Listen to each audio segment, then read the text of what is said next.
Hi everyone, welcome to yet another session on American literature. In today's session, we'll be talking about The Zoo Story, a play written by Edward Albee. This session mainly focuses on the contents like the playwright and about the play, its characterization. Then we'll look into The Zoo Story as an absurd play, various themes, significance of the title, etc. Now, before getting into the details of Edward Albee, let's have a very short overview of American drama in the early 20th century. As you all know, the American theatrical tradition can be traced back to Louis Harlem's troupe in the mid 18th century.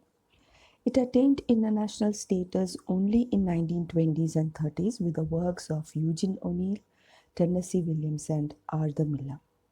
Later American playwrights of importance include Edward Albee, Sam Shepard, Samshepard, Sam Shepard, David Mamet, David, David Mamet, Mamet. Then Wendy Wasserstein, Wendy, Wendy, Wasserstein, Wasserstein, and Wilson, August Wilson,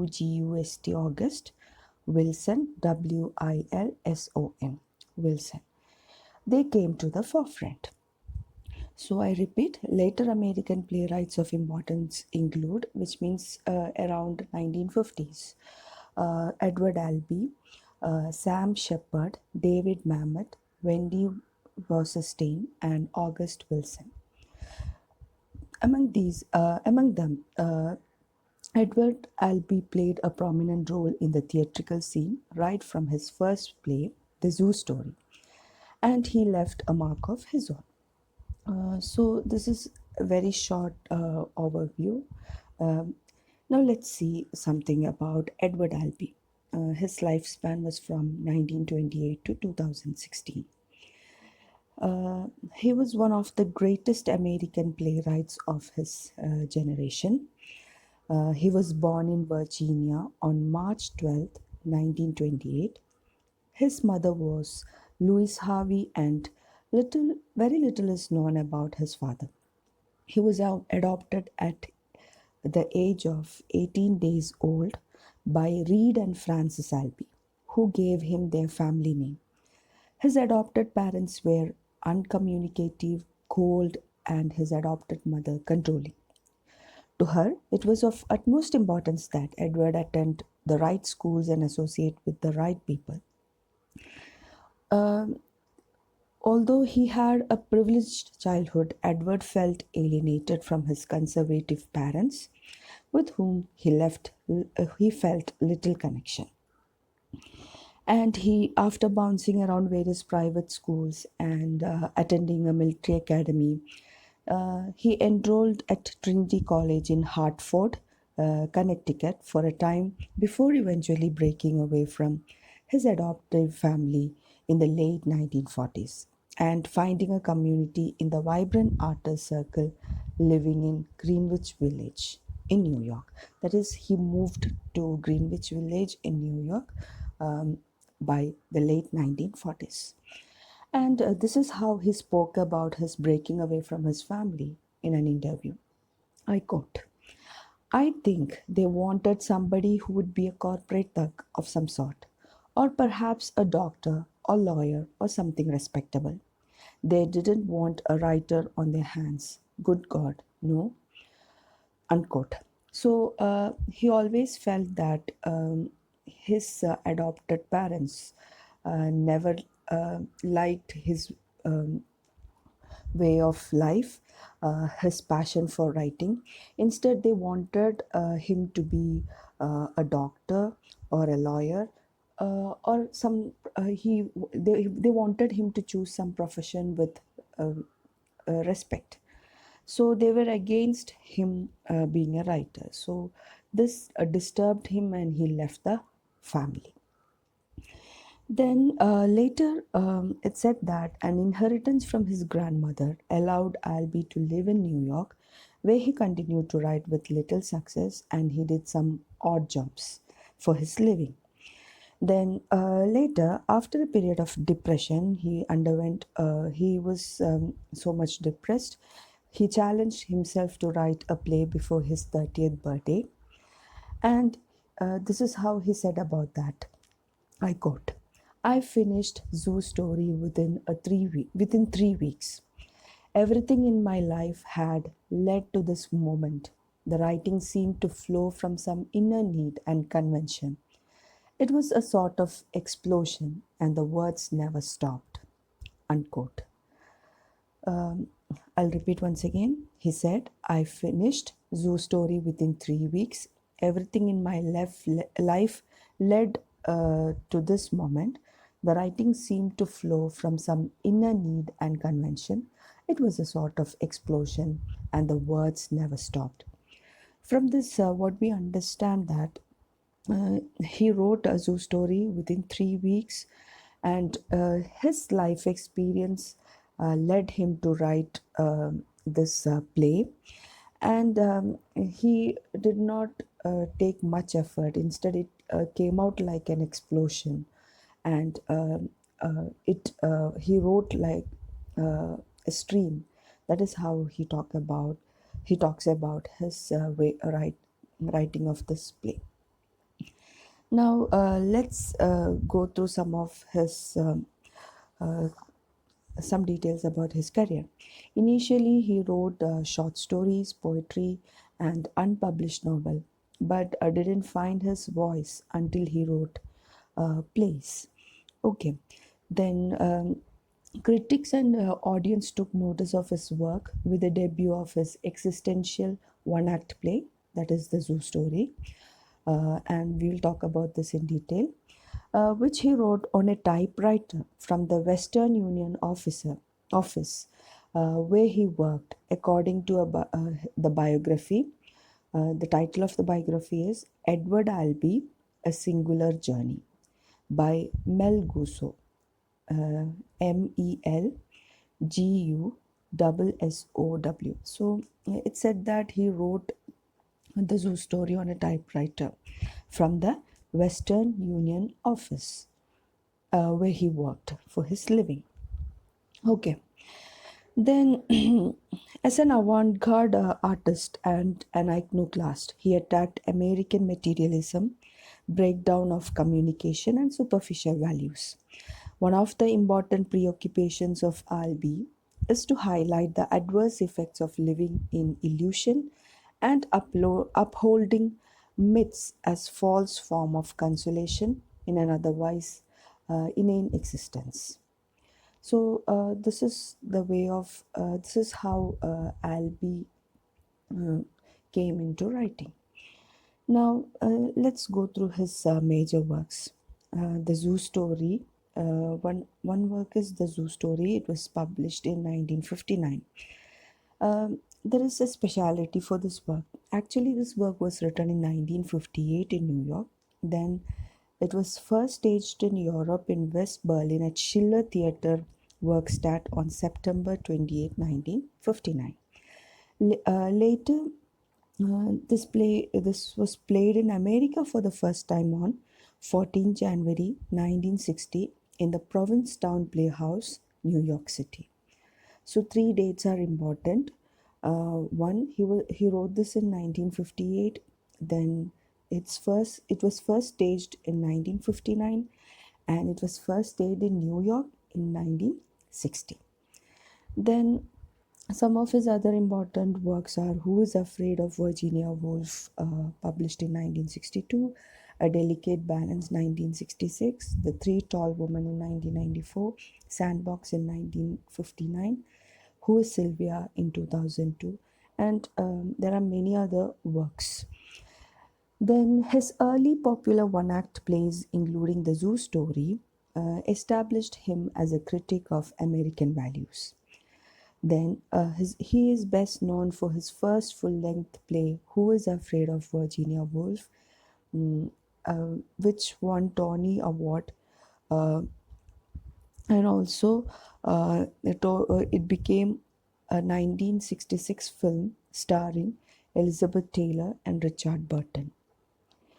Then his early works reflect his mastery and Americanization of the theater of the absurd that found its peak in the works by European playwrights Jean Genet, Samuel Beckett, Eugene Ionesco, Harold Pinter, etc. He also received Pulitzer Prizes for A Delicate Balance, Seascape, Three Tall Women, uh, Three Tall Women. And finally, he died on September 16, 2016, at the age of 88. Now, as a critic of American consumerist society living under the impact of marketing and advertisement, Albee attempts to debunk the fanciful American dream, the illusion of a perfect and comfortable living with financial stability and material prosperity is mocked at from the absurdist point of view in his uh, plays. And besides that, Albee calls the theater of the absurd as the realistic theater of our time because it mirrors man's condition as it really is. So, according to him, absurd drama is not a drama of ideas but drama of the spirit of existence. So, we'll talk about absurd drama in detail in the coming part.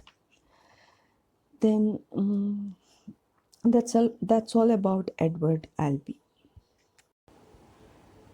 Now let's see about the Zoo Story. Albee's very first play, The Zoo Story, was written in 1958 in New York. Originally, it was rejected by New York City producers. Therefore, it was first staged in Europe in West Berlin at the Schiller Theater, Werkstatt, on 28 September 1959. And then it was performed in America for the first time on 14th January 1960 in the Provincetown Playhouse, New York City. In 2004, Albee expanded this play into a two-act play. After garnering in its initial critical praise, the Zoo Story went on to win Village Voice Award for the Best Play and ran for a total of 582 performances. This play still continues to be favorite with universities and small theatre companies, etc. Some critics consider Albee's play as a severe satire against American society to show people how they are and what their time is like in the hope that perhaps they will change it. His works are considered well crafted, often unsympathetic examinations of the modern condition. At first, this play was titled Peter and Jerry, and then it was not approved by the New York producers. Later, he titled it as The Zoo Story in 1958, and thus he emerged as Albee's first excellent absurdist play, showed the representation of social disparity and dehumanization in the commercial world of today. When Zoo Story was written, Americans were racing to obtain what was called the American dream. Because of World War II, this war left Americans and its allies in horror condition. And Albee used these social situations through his writing, used absurdist techniques in the Zoo Story to employ the major themes of uh, existentialism. Now let's see in detail about the Zoo Story. The Zoo Story has been called the most impressive debut ever made by an American playwright. It is a long one act play in which nothing happens except conversation until the violent ending. It is a drama of language. Now, this was dedicated to William Flanagan, composer and friend of Edward Albee. The play examines the theme of alienation, loneliness, and dehumanization in a commercial world. Now, the players or the characters they are of this play is Peter and Jerry. Peter is in his early 40s, neither fat nor excessively thin or angular. There is nor gout, neither handsome nor homely. He wears tweeds, smokes a pipe, carries horn-rimmed glasses. Although he is moving into middle age, his dress and his manner would suggest a man younger.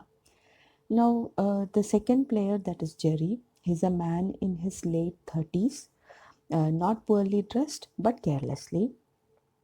You can find that once he was a trim and lightly muscled, he had a trim and lightly muscled body. Later, he became fat and remains no longer handsome. His fall from physical grace should not suggest debauchery. He has great awareness in his appearance or in his look. So this is about the players. Now, this story is about a man, that is Jerry, who is consumed with loneliness. He starts up conversation with another man, that is Peter, on a bench in Central Park, and eventually forces Peter to take part in the conversation. Peter is made uncomfortable by Jerry's intrusion in his personal matters. Jerry follows several digressions, that is, he talks about sociological, class distinction, literary tastes, and his day long wanderings. Jerry also gives a detailed description of his roofing house, and Peter gets embarrassed. Later, Jerry talks about his landlady, her dog, etc. Finally, the story had a hypnotic effect on Peter, who makes no comment during its lengthy recitation, and the play ends violently. So, this is the crux of this play. Now, let's go through the setting. You know that setting plays a major role.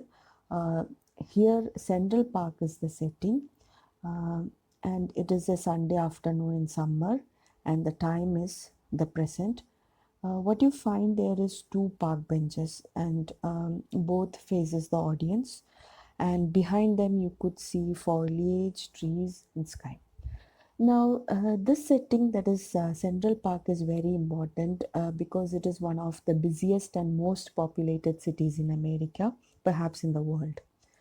Now, this Central Park is very apt here because it represents the entire American social life. You know that in a park, people from various classes, people from various areas often meet or often come together in a park. So anybody can visit a park or come to a park. So here, Central Park, or which is a part of New York City, stands for ideal American style of life and identity. And here the props are very minimal, and this play takes place on a Sunday afternoon, as I said earlier. And this gives a feature of absurd play and identify the social rankings of the people, and says that even in leisure, man is not interested in his fellow being, rather prefer being in a cage. That's why you find only two benches in this play. And here also, though they are in a park, both of them are isolated, almost like isolated. Okay, now let's get a very brief overview of this play or the plot. The play opens on a bare stage with a park bench. The place is the public park, yet more secluded and lonely than a dark alley.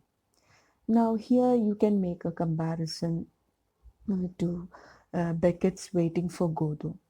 The play neither witnesses any significant development in plot or action nor change in settings. Uh, and same is the case with this play. Until Jerry impaling himself on the knife is the sole important action which forms the climax of this play. Now let's go through the story. At the beginning, you can see that Peter is seated on one of the benches. He is reading a book. He stops reading, cleans his glasses, and goes back to reading again. At that time, Jerry enters. Um, Jerry and Peter are total strangers. But even then, Jerry starts talking about his visit to the zoo. And as the play progresses, you can find that Jerry keeps on talking. He talks about his visit to the zoo. He frequently repeats that I have been to the zoo. I have been to the zoo. I think in the first page itself, you can find some three times he repeating the same thing. Then Jerry continues his talk. He tries to irritate Peter when Peter was preparing his pipe to avoid Jerry. And what happens is Jerry continues his talk and kept interrupting Peter from reading. He again mentioned about his visit to the zoo. Now, from their conversation, you could understand about the possessions of Peter and Jerry. When you look into the possessions of Peter, you can see that he had two TV, one for him and one for his children. He is a married man with a wife and two children, and he two children, that is two girls. So Jerry is prejudiced about having boys, and again he irritates Peter with this, and you can find that Jerry's behavior is very strange. He asks about his possession of dogs. Peter says that he doesn't have dogs. Instead, he have two parakeets for his daughter. Then uh, ask about his job, and at that time Peter says that he holding an executive position in a small publishing house. He talks about his earning, that is 18,000 a year, and he lives between Lexington and 3rd Avenue on 74th Street, which is a area where wealthy people live. At that time, Jerry talks about class distinction. He talks about the dividing line between upper middle class and lower upper middle class, etc. Then, from Jerry's talk, you can understand his philosophy. This is his philosophy, I quote: sometimes a person has to go a very long distance out of his way to come back a short distance correctly. I repeat Jerry's philosophy once again. I quote: sometimes a person has to go a very long distance out of his way to come back a short distance correctly, unquote. Which means for our correct understanding of a situation, you have to go a long distance out of way. So, this is what Jerry is actually doing. Let's understand about Jerry's possession from his conversation. He talks about a small room in a four-story brownstone rooming house, which is situated in an area where poor people live or low-class people live. He says that he is all alone. He has no mother, no mom and dad. He lost his mom and dad at a very young age, and he has no girlfriend. And he often, from his conversation, you understand that he's a homosexual, and his partner was a Greek boy. He talks about his landlady using abusive words because he doesn't like her. He talks how he tried to kill her dog that disturbed him often.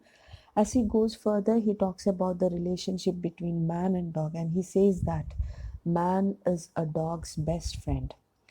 So, from why he is treated as an outcast is understood from the fact that he is a homosexual. He reveals that, and he often said that he was considered as an outcast, and that disturbed him. That created um, pain in him, or that hurt him. Okay. Later part of this play, in the later part of this play, you can see that he is having a long monologue where he talks about the story of Jerry and the dog. And he finally sat on the bench where Peter was sitting after completing this story. And after this, Jerry asked Peter if he could publish the story to the Reader's Digest and make a couple of $100. Means he wants to earn something. And this disturbs Peter, because Peter was already disturbed by hearing his story. Jerry again talks about his helplessness, his loneliness, etc., and about his sickening rooming house on the west side of New York City. And later, when Peter confessed that he was not having the kind of afternoon he had anticipated, Jerry gets infuriated, and Jerry tickles Peter, and Peter continued laughing hysterically. So by then, in between all these things, he often uh, to Peter about the happenings in the zoo. Again, at this point, Jerry mentioned about zoo. He said like this: "Do you know what happened in the zoo?" So again, this disturbed Peter. So he, throughout the conversation, he's not revealing what was happening in the zoo or what happened in the zoo. Now, it is at this point Jerry talks about why zoo. So he said that he went to the zoo to find out more about the way people exist with animals, and the way animals exist with each other and with people too. Everyone was separated by bars from everyone else. The animals, for the most part, from each other, and always the people from the animals. So you know that in your childhood, you might have been to the zoo. You know about the Sundays where you visit the zoo. There will be balloon sellers, ice cream sellers, etc., and that makes small children happy. So he talks about a Sunday visit to the zoo as well. So Jerry was forcing Peter to, in between this conversation or in this talk, Jerry was forcing Peter to move over the bench. So when it went beyond a limit, Peter got annoyed. Jerry was punching Peter in between over and over again. So situation got worse. They started fighting over the bench, and Peter was not ready to move from the bench. But Jerry was adamant that he should move from the bench where Peter was sitting. So at this time, Peter talks about his philosophy. What is Peter's philosophy? Peter's philosophy is entirely different from Jerry's philosophy. Peter says that people can't have everything they want. You should know that. It's a rule. People can have some of the things they want, but they can't have everything. So it shows their class distinction. He says that please, people can't have everything they want, and he says that you should know that it's a rule. People can have some of the things they want, but they can't have everything. So this shows that it's not necessary that what we wish we can possess it. So this again infuriated Jerry, and Jerry's notion of the police is also very strange. Jerry calls Peter a vegetable, and Peter addresses Jerry as an imbecile or blockhead. Finally, their argument ended up in fight, and Jerry took out the knife, and he pointed it against Peter. And he irritated Peter so much that finally, accidentally, what happens is um, uh, Jerry impales on the knife held by Peter. So they fought like animals, you could say like that. And when when Peter unknowingly happened to stab or impale Jerry, he was scared. Everything went out of the way. And after Jerry was impaled, when he was dying, his expression completely changed. He almost became very calm, and he even until then Jerry was irritating Peter, but once he was on the verge of his death, he became more calm and he asked Peter to run away from that place so that he would not be caught by the police. And he says that I'm very happy now, and he had a peaceful death. You can see from the dialogues that Jerry makes, he is fully satisfied. But what happens is Peter is disturbed. His outlook of life altogether changes, and finally, as per Jerry's request, Peter leaves the place. So, in short, what you understand is that by the end of the play, what happened is Peter's notion of the life completely uh, changes or it alters, and this is how this play ends. So, in short, what you should understand is that the secluded park creates a vivid and realistic image of isolation combined with quietness of mood conveyed by Peter, a middle aged, respectable man sitting by himself on an idyllic Sunday afternoon reading in the park. However, this play's apparent serenity does not last long. So here, the cause of the fight is the bench, and it is an entity to take over an arena of assertion. And the brawl or the fight over the bench turns out to be lethal. It ends with Jerry impaling himself on a knife held by Jerry, shattering the self reflecting world of this man. Peter does not get involved in the suicide or murder out of impulse. In fact, he does not even know Jerry's secret intention. So, by the play's end, what happens is Peter has taken a man's life and had his own life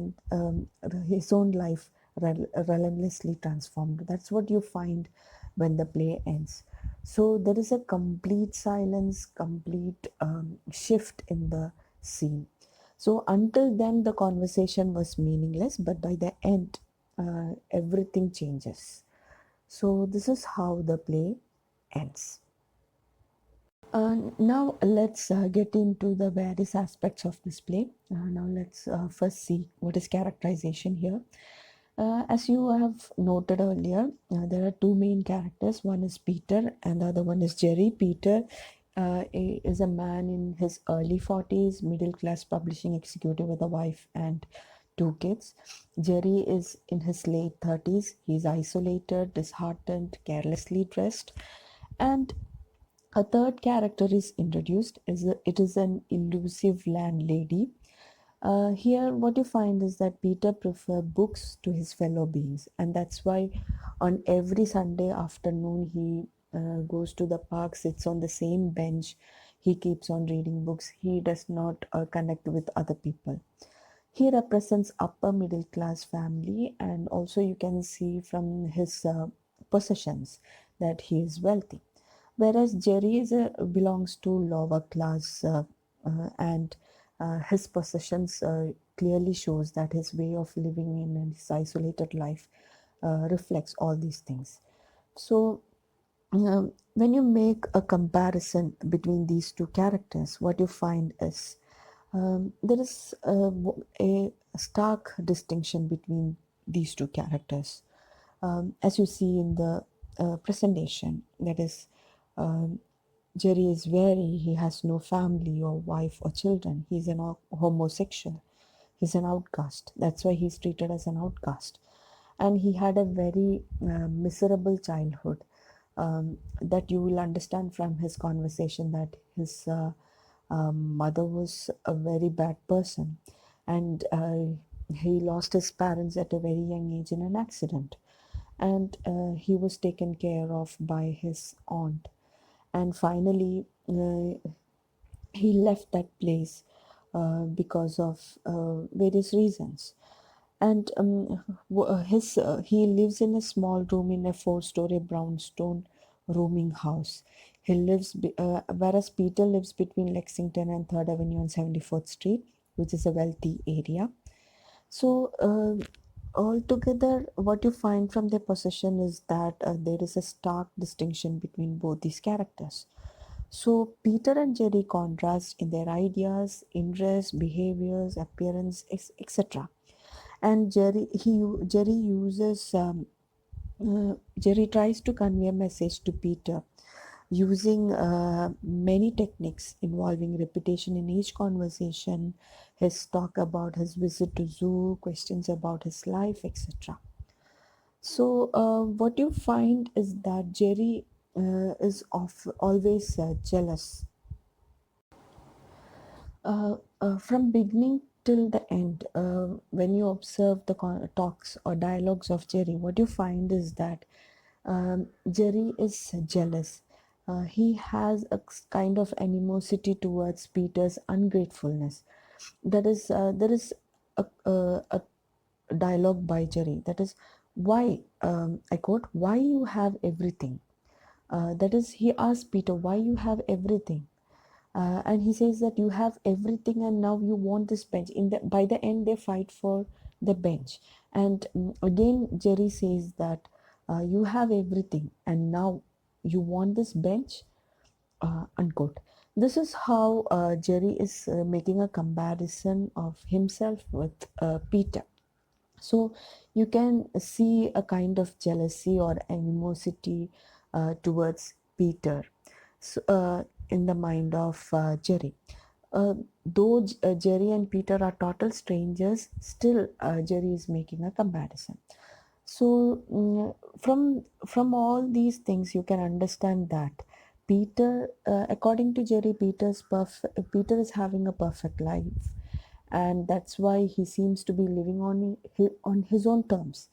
He's a representative of the bourgeoisie, which Albee criticized throughout his writing career.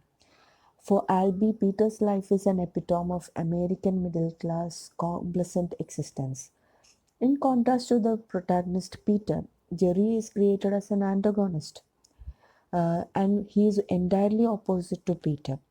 His portrayal is indicative of deterioration. That is his fall in the beginning itself. When you are reading the play, you find that in the description of Jerry, you see a word like this. I quote, "fall from physical grace," unquote. Suggest a great weariness, means that shows his transformation in his life.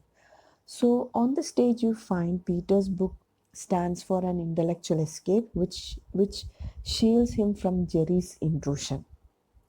Okay, so he constantly turns away from Jerry and looks into his book to communicate his cautiousness and indifference to a stranger. So this is how Peter behaves in this play in the beginning.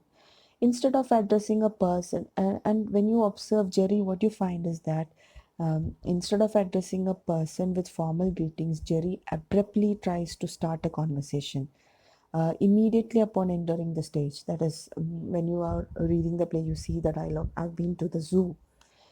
Okay, so in order to attract Peter's attention, Jerry raises the pitch of his voice later.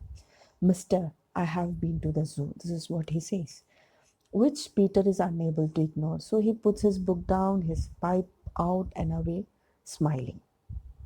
So, from this, what you understand that apparently Jerry is successful in involving Peter to converse and establish some contact with him. Thus, from the commencement of the play, the two characters from two distinct classes are prepared to collide.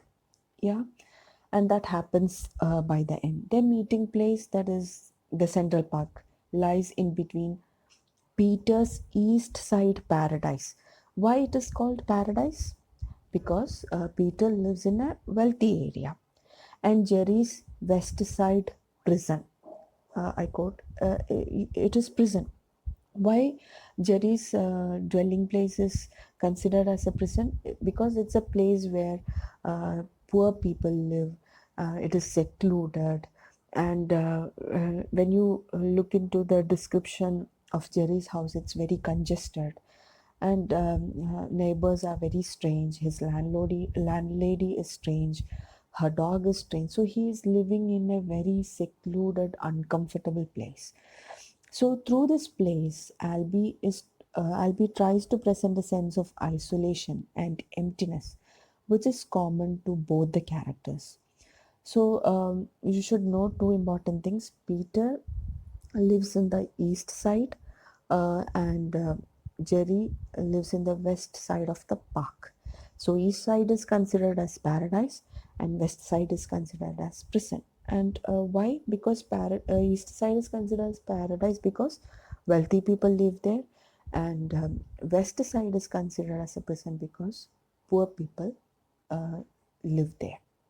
So the basic difference is that Jerry is aware of his loneliness while Peter is still um, lies buried below the superficial middle class bliss.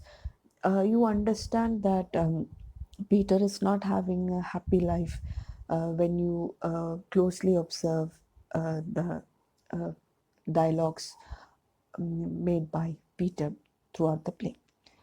Now, by the end of the play, what happens is Jerry has managed to change Peter's perception of reality to such an extent that Peter gets into physical fight over what he believes to be his bench, and in self-defense helps Jerry kill himself. So, if you closely observe the play, you will note that Peter was very calm, very silent, and he does not involve in others matter unnecessarily. But what happens by the end, they began to fight over the bench. Okay, the reality which initially appears more real than fiction to Peter now fills him with starkness and force, and he returns off screaming, "Oh my God!" So this is how the play ends. So by the end of the story, Jerry's broken speech, his tone, and his physical movement convey his hankering to form a connection, to communicate with some living, breathing object. That is, by the end, you understand that Jerry was successful in establishing a conversation or a communication or a connection with Peter, who is a stranger. So, this love hate theme is carefully developed in the story. That's what you understand while you observe the play closely. So before concluding the story, what happens is that Jerry becomes silent and the silence prolonged. And this silence is perhaps indicative of Jerry's hope for being successful in making contact with Peter. So, in increasingly frantic attempts, to establish a connection with Peter and make him responsive for the sterility of his existence, Jerry narrates the allegorical story of Jerry and the dog. That is the part where a long monologue takes place. So before that, Jerry describes his landlady, which serves as an introduction to one more character in the drama. As I said in the characterization, he says she is, I quote, fat, ugly, mean, stupid, unwashed, misanthropic, cheap, drunken bag of garbage. This is how Jerry describes his landlady. So, this vivid and powerful portrayal of the landlady and her voluptuous advances towards Jerry makes her come alive on the screen of the viewer's imagination. So, actually, the character of landlady is elusive because you understand about the landlady only through the dialogues of Jerry. So, the mention of the character of landlady um causes consternation to Peter because Peter gets disturbed because this young publishing executive is a representative of a culture that negates the existence of such individuals like Jerry and the landlady because he was not at all aware of such people. So reality is defined by images for him, which are presented on television and Time magazine for Peter. So Peter was totally unaware of the realities that was happening around him. So this is how the whole characters are presented in this play. Now, now let's see something about theater of the absurd because you all know that Zoo Story is a kind of theater of absurd. So let's see what is theater of absurd. Now, by the 1920s, the realistic conventions of drama began to show signs of change, giving way to the theater of the absurd. And the driving force behind the disturbances in the 20th century was the decline in moral and religious faith. Nietzsche's philosophy of God is dead led to the promotion of science, human progress, and political ideologies. After the two devastating world wars, humanity struggled for faith, companionship, and compassion. So, the new philosophy of existentialism led to an awareness of the true human condition and a search to regain humanity's lost sense of religious belief. And the late 1920s witnessed that this philosophical development started to influence art and literature thematically as well as technically. And by the end of World War II, the playwrights began to incorporate this content into their works. So, consequently, the existentialist ideas were transformed into an entirely novel theatrical idiom, which later came to be referred to as the theater of the absurd. And you all know that this term was coined, that is, the theater of the absurd term was coined by the Hungarian critic Martin Esslin in his path-breaking work, The Theater of the Absurd, which was published in 1961. And this refers to a particular type of play which became popular during the 1950s and 1960s. It presented on stage the philosophy articulated by the French philosopher Albert Camus in his essay The Myth of Sisyphus, which was published in 1942. So, the absurds asserts a sense of metaphysical anguish at the absurdity of human condition. So, in this essay, he defines the human condition as basically meaningless, and these are some of and the playwrights loosely grouped under the label absurd attempt to convey a sense of bewilderment, anxiety, and wonder in the face of unexplicable universe, while the traditional theater attempts to create a photographic representation of life as we see it. So this is entirely different from the realistic portrayal of um, life. Okay, so theater of the absurd aims to create a ritual like mythological, archetypal, allegorical vision closely related to the world of dreams. And the focal point of these dreams is often man's fundamental bewilderment and confusion. So, absurd drama, in a way, deals with the elusive experiences of the inner world. All right, and it is a post World War designation for particular plays of absurdist fiction written by a number of primarily European playwrights in the late 1950s, as we mentioned in the beginning, as well as one for the style of theater which has evolved from their work. And their works focus largely on the ideas of existentialism and expressed what happened when human existence has no meaning or purpose, and therefore all communication break down. And you can see logical construction and argument give way to irrational and illogical speech and to its ultimate conclusion and silence. Now, the absurdity in the plays takes the form of man's reaction to a world apparently without meaning, yeah, or a man as a puppet controlled or menaced by invisible outside force. And this is what you find in an absurd play. And this style of writing was first popularized by the 1953 Samuel Beckett's play Waiting for Godot. Now let's see some of the characteristics of theater of the absurd or absurd plays. First one is you can see broad comedy, often similar to vaudeville, mixed with horrific or tragic images. Then second thing you find is characters are caught in hopeless situation, forced to do repetitive or meaningless actions.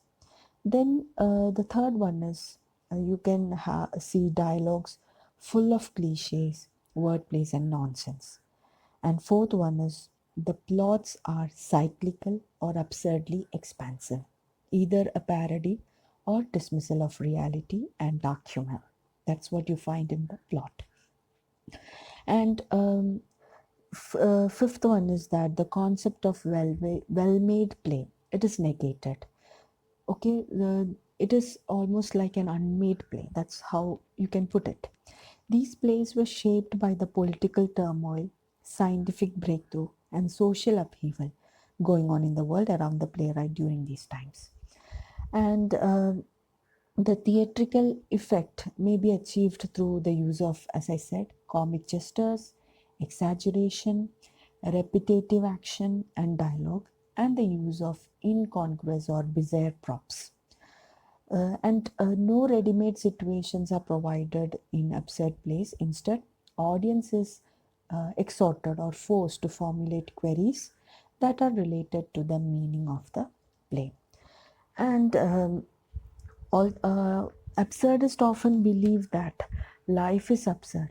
So they also believe that death and afterlife were equally absurd, if not more, and that whether people live or not, all their actions are pointless and everything will lead to the same end. Yeah. Hence, what you see is that the repetitiveness in many of the absurdist plays are used.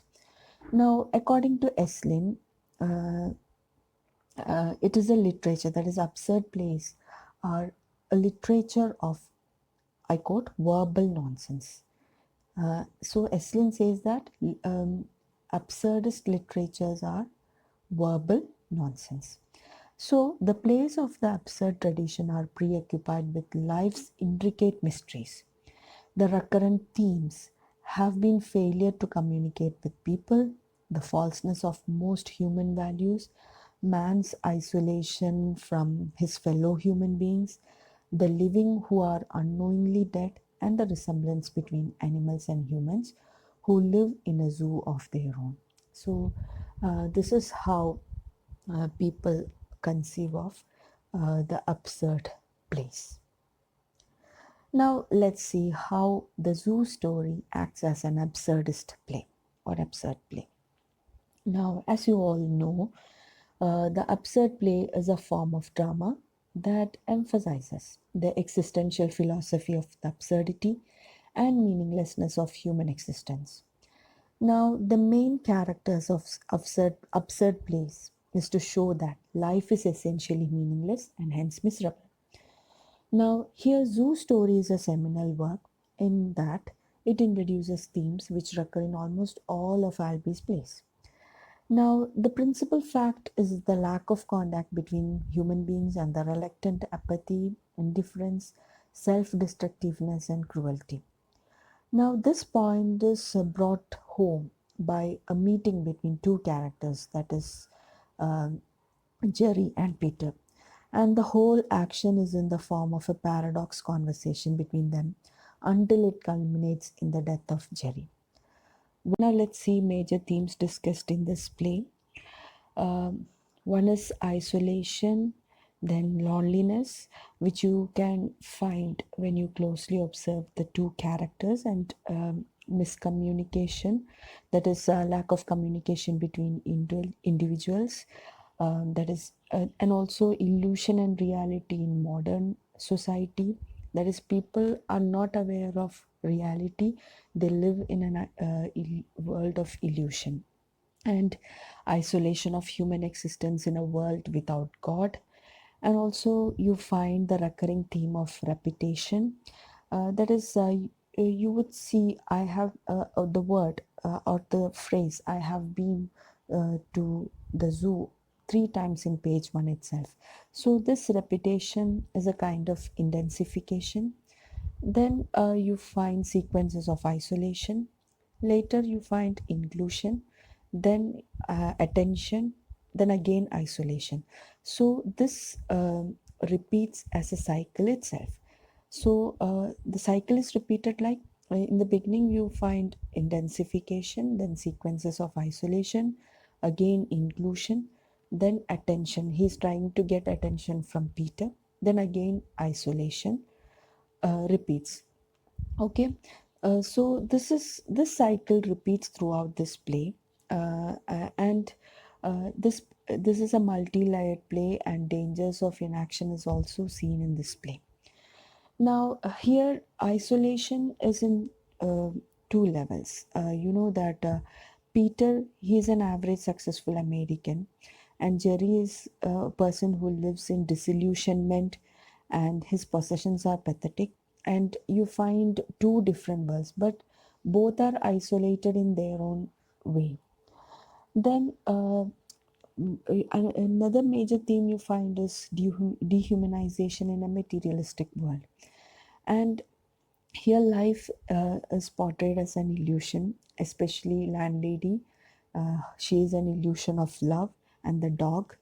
The here in this play, you find Jerry is trying to establish a kind of relationship with the dog, but he fails entirely, and he tries to poison the dog, but still the dog survives, and even the dog attacks him. There is an instance where he talks about that. So here he says that human contact is a mere lie and can be satisfied with delusion. And finally, he talks about death. Death ends with a note of hope here. Jerry succeeds in winning some contact with Peter, and he opens his eye to the artificiality of his life. And eventually, Peter discovers that zoo is the life they live in, which people lives like animals, in which people live like animals, isolated and unwilling to face their true condition. And this, in this way, he is trying to move us to a better life. So these are some things, and the main theme which you find in this play, which includes every aspect of the play, is social disparity or social class segregation.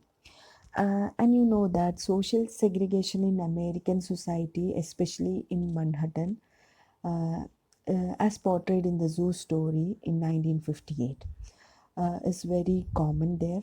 And this can segregation can be seen through the social intercourse between Peter and Jerry. Both these characters are positioned in different social class because of the difference of their educational and economic background, and this encourages most Americans to realize the what so-called American dream, which aims to have a good and happy life based on freedom and equality in all aspects of life, without considering the race, ethnicity, socio-economic status, gender, religion, employment status, and so on. So, this segregation may happen naturally because of the territorial occupation by a certain ethnic group in traditional rural regions. So, as a social satire of American society through Peter and Jerry, as the portrait of victims of segregation only because they have different educational and economic background. So they are positioned differently in society as upper class man, that is Peter, and lower class old boy, that is Jerry. Now, you know that from the whole play, you understand that this segregation is based on at two different levels. One is difference of educational level, and the other one is difference of economic background. And here, in this play, education played a very important role in American society since early colonial times. Here, Peter is considered as an American man who has good and high education. Jerry is portrayed as an American man who has low educational background. There is an instance, for example, here the word prosthesis. You know that the word prosthesis is used. It is a very specific term in medical sphere related to an artificial body part. Yeah, and Peter knows this term, okay, because he can read. And Jerry gets surprised when Peter talks about prosthesis. So here, common people are often in America. Common people who are labeled as blockhead do not read much, and Here, Jerry is equal to blockhead. Yeah. And then you find the difference of economic background. And here, Peter is portrayed as rich and Jerry as poor. And industries grew, you know, that when you look at the background, industries grew rapidly in the States of America in the mid 19th century. Manhattan, the setting place of the zoo story, is one of the big cities in the USA, and this city was also affected by the conflict.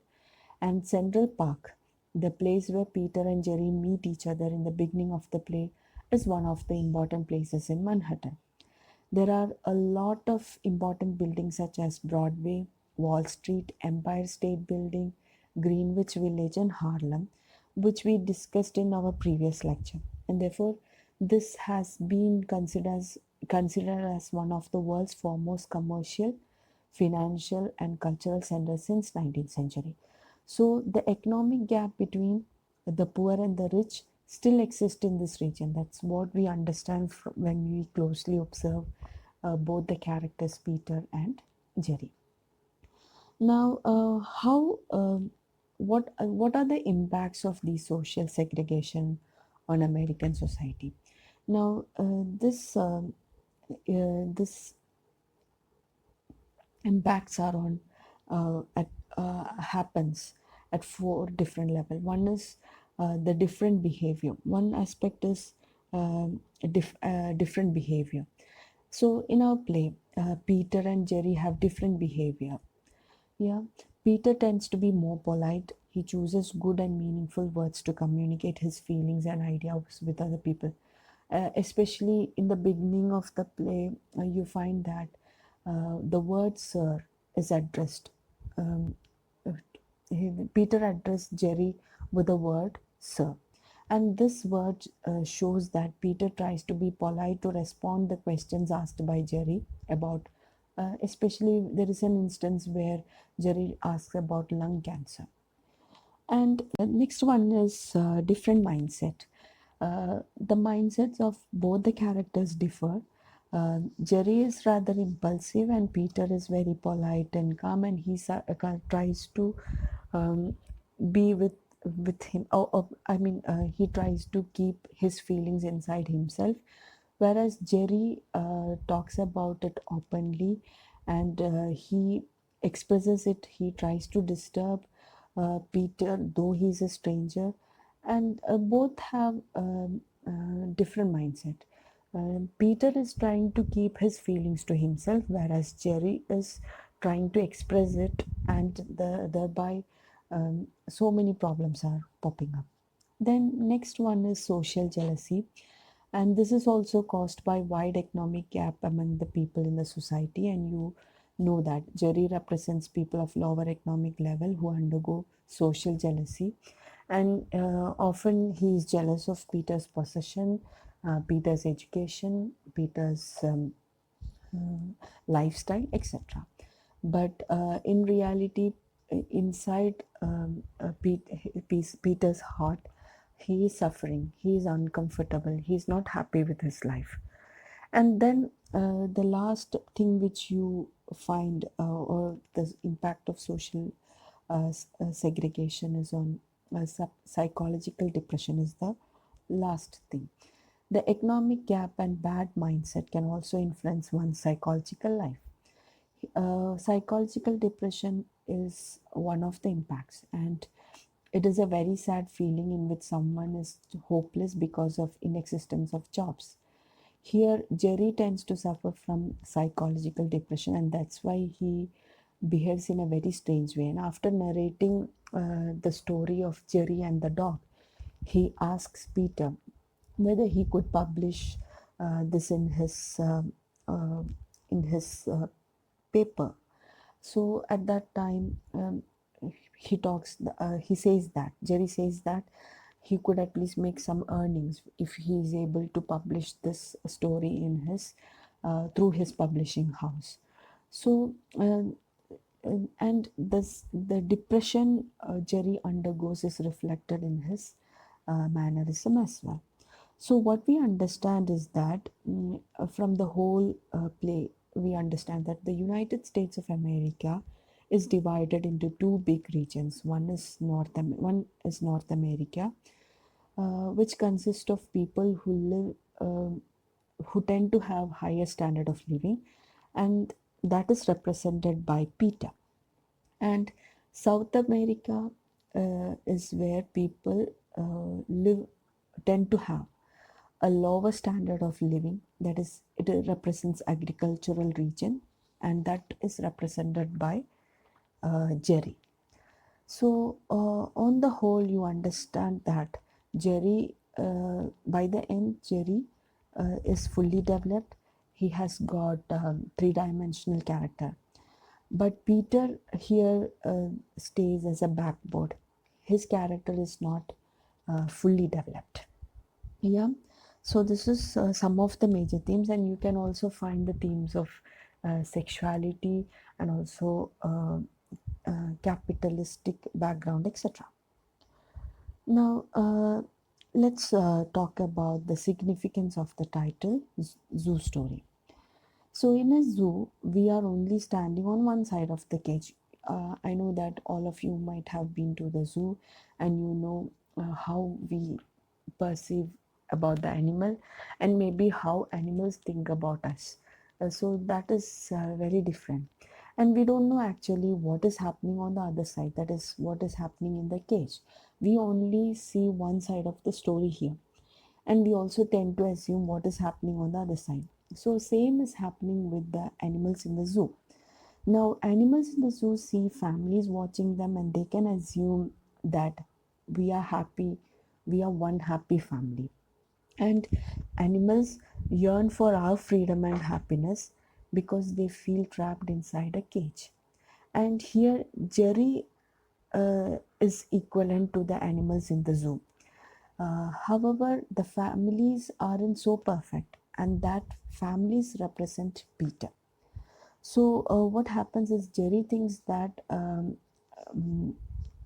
Peter is having a happy family, but actually, Peter is not having any kind of perfect life. He is not happy with his life, and in order to escape from the burdens of his life, he comes to the park every Sunday. So, the overall understanding of this title is that when society only looks at one side of the story, it can lead to false judgment and accusations that could create long term damage. And that exactly happens in the life of both Jerry and Peter. Now, let's talk about the two important symbols in this park. One is the bench, and the other one is the Central Park. Now, here, bench symbolically represents stability and comfort, which Peter has, that is, which Peter has especially superficially. And Jerry assumes that Peter lives a perfect life, and he gets furious and resents at what uh, Peter prioritizes in his life. And here, for Peter, Benj is more important than his family. And when they fight by the end of this play, Peter says that I have come here for years, and this is the bench where I sit and read. And here the bench is symbolically stating that Peter escapes from reality, and his life is not perfect. And Peter sits on the bench every Sunday to get away from the world of reality and be himself. So, this is what the bench symbolically states. So, bench here is representing stability and comfort. Yeah. Now, the another important symbol is Central Park. It is symbolic of America. What is America and how people live in America? What are the different ways of life in America, etc., are portrayed through the Central Park, because it is a place where people from every walks of life meets there. Every class, every ethnic group, etc., meets at this place, and you can find the whole America in the Central Park. Now, before ending this play, we should understand one thing. That is, there is a distinction between reality and imagination. Now, let's see how Jerry understands Peter. According to Jerry, Peter is having a perfect life. He is having a nuclear family with a wife and two daughters. But at the same time, he thinks or he perceives Peter to be ungrateful because he needs a son. Okay, and all these are revealed through his conversation. But the reality in Peter's life is that he doesn't enjoy his life, though he's having a luxurious life. He has two parakeets, and both the parakeets are for his daughters. And you can see that he lives in Lexington, which is a wealthy area, but that doesn't make him happy. But what happens is that um, Jerry's assumption, the result of Jerry's assumption leads to long term damage to both Jerry and Peter. And Jerry finally died, impaled himself on a knife. And he is worthless. He has a worthless life and he's trapped. And finally, what happens? Peter gets mentally scared. So, this is what is the difference between reality and imagination. So, grotesquely fatigued at the end of the story, Jerry sits down on the bench beside Peter. And here, this is the first time in the play that Jerry sits. And he observes that instead of making a breakthrough in communication, he has annoyed Peter, suddenly acting impishly. He tickles, pokes, punches, and pushes Peter off the bench. And moreover, an insult to his manhood aggravates Peter's anger and aggravates Peter's anger, and he decides to fight for the possession of bench. But when Jerry opens a knife and tosses before Peter, he refuses to take it. Then he rushes over, grabs Peter by collar, slaps him, and spits on his face and drives Peter to rush over to pick the knife. Then, with a heavy sigh, Jerry runs into the knife and kills himself. So the play takes shape with the combination of language and silence. The zoo story acts like a musical score which is repeated at every turn of the play. On the whole, what happens is that the play creates a tension through seemingly conflicting characters, that is, Peter and Jerry, their different geographical backgrounds, fictionalities, even props. Jerry versus Peter, rooming house against Central Park, animals contrasted with men, freedom as opposed to imprisonment, and conformity against confrontation. Now, through these opposing ideologies, the zoo story unravels a parable about the existing human condition. Now, so this zoo story serves as an introduction to the understanding of Albie's characteristic use of silence and pause. Peter uses silence to communicate his unwillingness to listen, while Jerry, who initiates the conversation, evades his own emotion with his eloquent long speeches. To Jerry's question, Peter's responses are brief and cryptic. Jerry perceives a sense of inadequacy in his reaction. Peter's faltering replies becomes clear when the conversation moved to the subject of family. For instance, to Jerry's inquiry that whether his children are boys, his answer was no. I quote, no, girls, both girls, unquote, is an inscripted note of regret denoted by ellipsis. So, this picture of Jerry's confinement is a manifestation of his attitude towards American life. Then, on the whole, we can understand that from the description of Jerry's hive like rooming house to his story about the titular zoo, Jerry draws a picture of a society in which people are ensnared and separated from each other due to socio-political and interpersonal barriers. This is very clear from his dialogue. I went to the zoo, and you can find that it is separated by bars, etc. So for Jerry, zoo is a metaphor for American life, and realizing this, Jerry seeks an escape in the form of having some contact with Peter, who is a complete stranger to him. So, with the end, by the to conclude, we can say that the zoo story is a play which gives a clear picture about America. And America, especially, he attacked the foundation. Edward Albee attacked the foundation of American dream, that is American optimism of being superpower. And thus, Edward Albee, with his debut play, The Zoo Story, um, m- made him, uh, or it attained him, or it achieved him worldwide recognition as a proponent of the theater of the absurd. And thus he came to be known as the playwright of the absurd stream. With this, we come to the end of this session. Thank you.